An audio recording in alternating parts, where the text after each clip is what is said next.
ตัวจำกล้องยังไปเดี๋ยวไปทำหน้าเด้อหายังไป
รู้จักเนาะ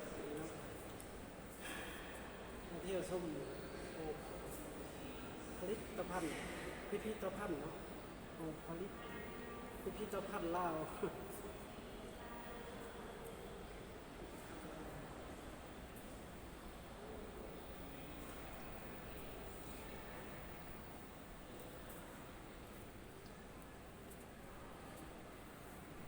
ถ่ายรูปได้แบบนี้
ลอยเอง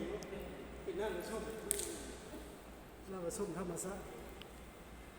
ส้มโหผลิตภัณฑ์แล้วอันยาวอันรถถูกไปไม่ได้ง่ายที่นั้นนี่คือนี่เราได้ไงโอ้นกก็อย่างนี้พูดเหนียวอยู่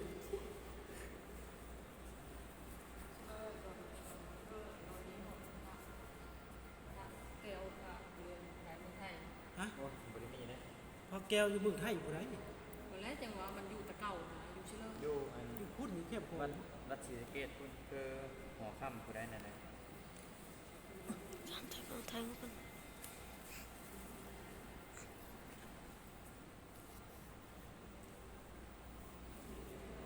อ่ะพอเฮ้ขอบใจหลายๆ